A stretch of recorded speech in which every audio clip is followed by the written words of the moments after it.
Bonjour à tous, ravi de vous retrouver et aujourd'hui dans le Grand Bazar, on reçoit un artiste à la trajectoire singulière, auteur, compositeur, interprète, passionné de musique et d'engagement. Il trace son chemin entre la pop moderne et la grande chanson française.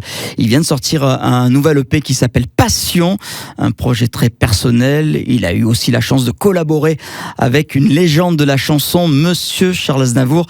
C'est Bakian qui est notre invité aujourd'hui sur Maritima. Bonjour Bakian. Bonjour à tous. Grégory Bakian, mais tu préfères que on t'appelle Bakian en tant qu'artiste. C'est vrai, depuis quelques années, on a raccourci un petit peu tout ça et c'est devenu Bakian, aussi dans une réflexion de moderniser un petit peu la couleur aussi musicale et on est ravis.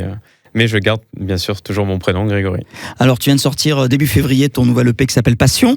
Pourquoi ce titre et qu'est-ce qu'il raconte sur toi aujourd'hui ? Parce que déjà la passion c'est quelque chose qui me caractérise énormément parce que ma vie a été dictée et jalonnée par des choix qui ont toujours été motivés par la passion. Je suis un passionné de la vie, passionné de sport bien sûr comme vous le savez, et de musique aussi naturellement. Donc, et puis parce qu'on a un titre dans cet EP qui s'intitule Passion qu'on interprétera prochainement sur scène. Donc voilà, c'est un mot qui me définit bien, qui me caractérise bien, parce que je suis quelqu'un de passionné vraiment.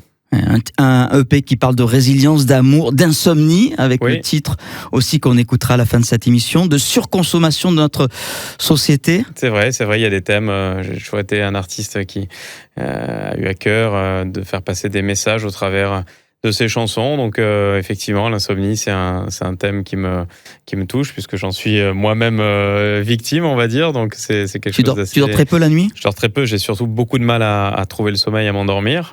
Évidemment, parce que ça fulmine les idées, et c'est un moment un petit peu calme où tout arrive et tout se bouscule un petit peu. Il y a des milliers de pensées qui arrivent à ce moment-là. Donc, est-ce que c'est justement peut-être à ce moment-là où, comme beaucoup d'artistes, tu écris, tu prends la plume ? Il peut y avoir effectivement des côté positif, mais on va dire quand même que dans la plupart des cas, c'est plutôt négatif parce que c'est très important de dormir, de bien dormir pour se reposer, surtout quand on a des journées bien remplies, beaucoup de déplacements, et c'est vrai que c'est très embêtant. Donc on en a fait une chanson. La surconsommation à travers un titre qui s'appelle Changer, tout emporter. Il plume des cailloux qui aborde le thème des inégalités sociales que j'ai co-écrit avec Charles Aznavour. Donc voilà, dans chaque titre, il y a un petit message qui passe et c'est quelque chose de très important pour moi. Alors tu as fait un choix assez original puisque tu proposes ce EP principalement en format physique. Oui, c'est vrai, on a sorti cette EP Passion dans les bacs, comme on dit. Il est disponible partout dans tous les magasins, les Fnac, Cultura, etc. Parce que je trouve que le marché du streaming a quand même ses limites. Beaucoup de gens écoutent de plus en plus de musique, louent un peu de la musique, mais sans réellement l'acheter. Et c'est vrai que pour les artistes, puis pour toute la chaîne derrière, qu'on voit pas aussi les auteurs, les compositeurs, les arrangeurs, c'est assez difficile. Aujourd'hui, pour pouvoir vivre un petit peu de la musique, il faut minimum 3, 4 millions, 5 millions de streams. Et pour avoir 5 millions de streams, c'est pas simple du tout. Donc oui, on a pris cette décision-là de sortir cette EP uniquement en physique. On est à l'heure du streaming, hein. C'est un pari osé. Hein. Oui, c'est vrai que c'est un pari. J'ai envie de dire presque risqué. Oui, c'est un pari osé. Sauf que la réalité, c'est que quand on vend 20 EP, après un concert par exemple, ça équivaut quasiment à 50 000 streams. Donc finalement, la problématique, c'est que si les gens streament, si c'est disponible un petit peu en libre consommation gratuitement sur les plateformes, les gens n'ont plus d'intérêt à acheter le support physique. Donc pour l'instant, on regrette pas du tout cette décision-là. Et puis en plus, les titres qui sont sur cette EP, quasiment tous sont aussi disponibles sur Spotify. Je crois à l'exception de 1 ou 2 qui ne sont pas encore sortis, mais sinon... quand on dit qu'on l'a sorti qu'en physique, effectivement, il n'existe qu'en physique cette EP, mais les titres de cette EP, la plupart d'entre eux sont aussi disponibles en streaming. En streaming. Alors cette EP a 7 titres, il marque peut-être une nouvelle étape dans ta carrière, c'est l'influence que tu as avec Aznavour ? Oui, c'est vrai, puisqu'on a fait un cover, une reprise d'un titre mythique, on va dire iconique, du répertoire de Charles, désormais. Donc on a réarrangé et que j'interprète d'une manière très personnelle, complètement évidemment différente. C'était le but d'y mettre sa patte, sa sensibilité, tout en préservant et en conservant l'esprit de Charles Aznavour et de cette chanson sublime désormais.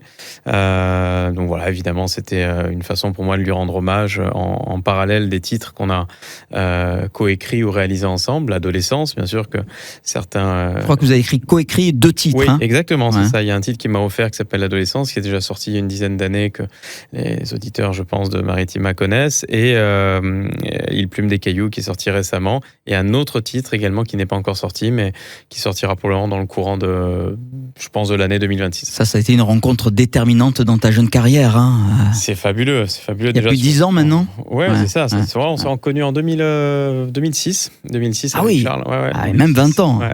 2006, et il avait 81 ans, 82 ans à ce moment-là. Il était déjà évidemment très serein, beaucoup dans le partage, et non, c'était une rencontre exceptionnelle. On va en parler de cette rencontre avec Charles Aznavour dans un instant. On va écouter un titre de ce nouvel EP, si tu veux bien. Ça s'appelle Même. C'est même. Le même. Ouais, le même, Voilà. qui est le tout nouveau single qui est sorti il y a quelques jours à peine.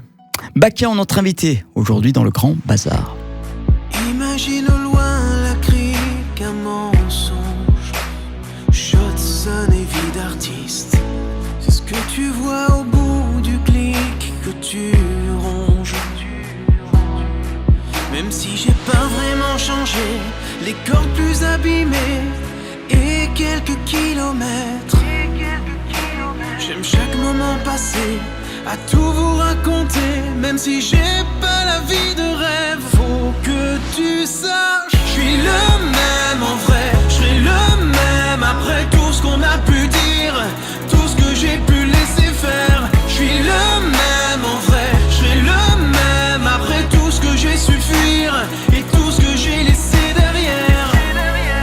J'irai au bout, j'irai au bout, tracer le chemin du rêve. J'irai au bout, toujours au bout, suivre le chemin du rêve. Bakian, le même nouveau titre d'ailleurs qui vient de sortir, tu le disais, sur ton nouvel EP. Passion, le EP qui est sorti début février. On parlait de cette rencontre avec Charles Aznavour où on disait que tu as écrit 2 titres, coécrit 2 titres avec lui. Qu'est-ce qu'on apprend quand on travaille avec un monument de la chanson française comme lui, comme Charles? On apprend beaucoup de choses, et puis on essaye de s'enrichir le plus possible de monuments tels que Charles Aznavour. Après, évidemment, on parle beaucoup de... On disait qu'il était dur, qu'il était exigeant. Oui, c'est vrai qu'il était très pointilleux, mais ça, pour moi, ça n'a pas été très difficile dans la mesure où je viens du sport de compétition. Karting, je crois. Oui, sport automobile, sport mécanique, donc forcément, le souci du détail, le perfectionnisme, la rigueur, c'est des choses... Le mental. Qui sont indispensables. Donc là-dessus, il y a eu une harmonie, j'ai envie de dire, dans nos personnalités, dans nos façons d'aborder les choses. Donc non, ça c'est très vite bien entendu, ça a été très fluide, et ce que me disait Micha Aznavour d'ailleurs, un de ses fils, il me disait voilà, ça fait quelques années que je présentais des artistes à mon père, et ça passait pas forcément toujours très bien, et pas du tout même. Qu'est-ce que tu retiendrais toi de l'homme derrière la légende? Bon, c'est vrai qu'au moment où je l'ai connu, il était très serein, il était très apaisé, donc il a fait sa carrière, c'était déjà un monument, une star planétaire, il n'avait plus rien à prouver, et du coup, il était vraiment très serein. Moi, ce qui m'a marqué, c'est son humilité. Il n'était pas trop donneur de conseils spontanément, en disant, voilà, je vous conseille de faire ça comme ça. Il fallait plutôt aller vers lui, quoi. Enfin, lui poser des questions, le consulter, etc. D'accord. Quelqu'un de pudique. Voilà, exactement. C'est cette pudeur qui fait que c'était pas quelqu'un qui allait délivrer comme ça facilement des conseils. Mais moi, en tout cas, j'étais avide de conseils, et je lui en posais beaucoup des questions justement pour avoir ses retours. On m'a toujours dit de soigner mes entrées en scène, mes sorties de scène, enfin. Ah ouais. Et puis que le travail était récompensé tôt ou tard. Il avait cette phrase, il me disait rien ne peut battre 17 heures de travail par jour. Et bon, a priori, ça fait un petit moment que je persévère. Il n'a pas vraiment tort, puisqu'on est à l'Olympia dans pas longtemps. Donc le travail finit par porter ses fruits, le silo aussi, bien sûr. Et il se passe des choses plutôt agréables en ce moment. Et du coup, je pense souvent à lui, puisque évidemment, même s'il est plus parmi nous aujourd'hui, il fait partie de ma vie et de mon parcours. Alors, tu es d'origine arménienne, tu es né à Marseille. Cette culture, cette histoire, elle influence évidemment sur ta musique. Oui, bien sûr. Je suis mélangé. C'est vrai que ma maman est née en Algérie, à Oran. Donc, à l'époque où l'Algérie était française. Mon papa, donc d'origine arménienne. Mes grands-parents ont fui le génocide perpétré sous l'Empire ottoman. Donc, ils sont arrivés en France en 1920, sans parler un mot de français. Donc, Sarkis et Annick, donc mes grands-parents, que j'ai plus bien sûr aujourd'hui, mais oui, tout ça c'est un mélange de souffrance, de richesse, de persévérance, de détermination, de courage. C'est un pays qui a une mémoire très très forte, effectivement. D'ailleurs, tu as séjourné il n'y a pas très longtemps. Tu as été en Arménie, où tu as rencontré des personnalités politiques, les sphères politiques. Oui, j'ai eu un bel accueil. J'ai été effectivement reçu, que ce soit à la mairie d'Yerevan, par le ministre aussi. Au gouvernement de la culture, des affaires étrangères, etc. Donc c'était effectivement un honneur pour moi et une émotion aussi particulière de retourner sur le pays de tes origines, de mes ancêtres. Donc et tu as visité également le Aznavour College. Exactement. Alors moi, je pensais que c'était un lycée où les jeunes étaient scolarisés. Non, c'est une école de chant et de danse. Oui, c'est ça. C'est un peu l'équivalent, on pourrait dire, en France, chez nous, d'un conservatoire. Sauf que là-bas, évidemment, il y a beaucoup de disciplines. Le chant, la musique, la danse. Il y a aussi un pôle peinture, design, tout ce qui est prêt-à-porter. Donc non, c'est vraiment extraordinaire ce qu'ils ont fait. Et c'était très émouvant d'être accueilli et de rencontrer tous les étudiants du Aznavour College avec qui j'ai chanté aussi quelques titres du répertoire de Charles. J'ai fait un showcase là-bas. Et non, c'est un pays très émouvant. Et j'encourage... on sent quand on va en Arménie... des choses qui sont pas forcément tout le temps joyeuses, mais en tout cas le peuple, lui, est joyeux et festif, très festif. Et c'est assez surprenant pour un peuple qui a autant souffert, mais ils vivent un petit peu chaque jour comme le dernier, quoi. C'est assez fort. Alors tu prépares une tournée, un projet donc autour d'Aznavour. Tu es le 4 juin au CEPAC Silo. Oui. À Marseille. Tu feras ensuite une tournée, je crois, dans toute l'Europe, voire même le monde. Oui, exact. Il y a pas mal de dates. On a la première de Bakian chante Aznavour le 4 juin. Au Silo. Puis d'autres dates évidemment de ce spectacle Bakian chante Aznavour. La toute première aura lieu à Marseille, la ville qui m'a vu naître. Voilà, c'est assez symbolique. Et puis il y a une date énorme, c'est l'Olympia à Paris en octobre. Ouais. L'Olympia, c'est... Voir affiché en lettres rouges Bakian, ça va être riche en émotions. C'est sûr que ça va être riche en émotions, parce qu'effectivement, je fais partie de ces artistes qui l'ont attendu. Je pense peut-être, on parlait tout à l'heure de Serge Reggiani, qui a vraiment connu le succès populaire à 44 ans. Moi, c'est vrai que ça fait 17 ans que je travaille très dur pour en arriver là, et c'est vrai que je l'aurais attendu, mon Olympia, mais c'est vrai que la plupart des artistes ne l'ont jamais aussi. Donc, c'est une chance, même si ça intervient plus tard.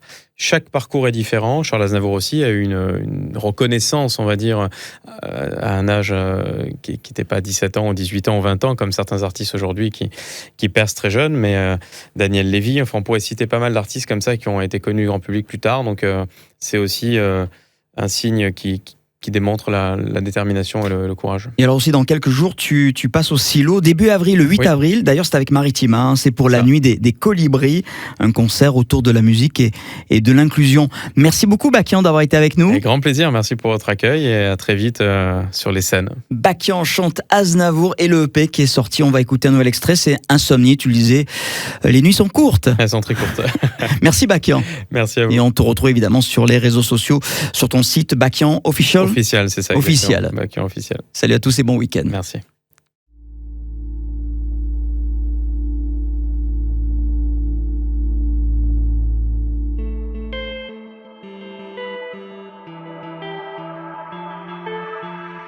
Crois-moi que je passe mes nuits les grands yeux ouverts. Dans mes rêves je dépasse la vitesse de la lumière. J'essaie d'imaginer que le corps a ses raisons. Et si l'image est née, le corps l'ignore à sa façon. Éveil, évidemment, je dors à contre-temps. Des milliers de pensées dans la tête, des mélodies percées par elle et par les fantômes de l'insomnie. Je fais des tours et des tours jusqu'à l'agonie. Je regarde l'heure, il est que 2h du matin. Des milliers de pensées dans la tête, des mélodies percées par elle et par les fantômes de l'insomnie. Je fais des tours et des tours jusqu'à l'agonie. Je regarde l'heure, il est que 3h du matin.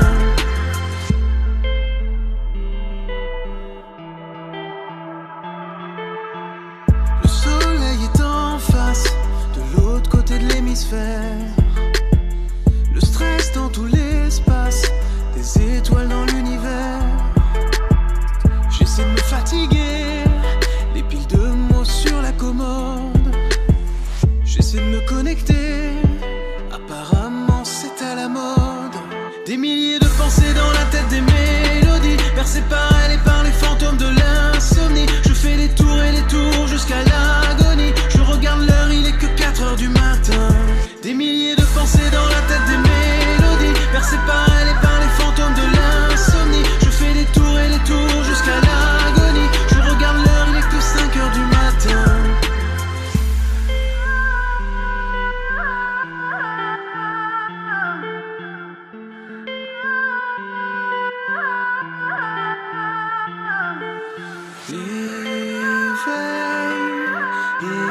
Évidemment, je dors à contre-temps.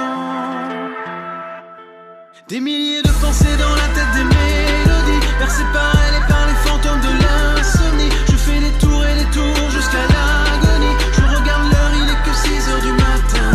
Des milliers de pensées dans la tête, des mélodies percées par elle et par les fantômes de l'insomnie. Je fais des tours et des tours jusqu'à l'agonie. Je regarde l'heure et c'est déjà le matin.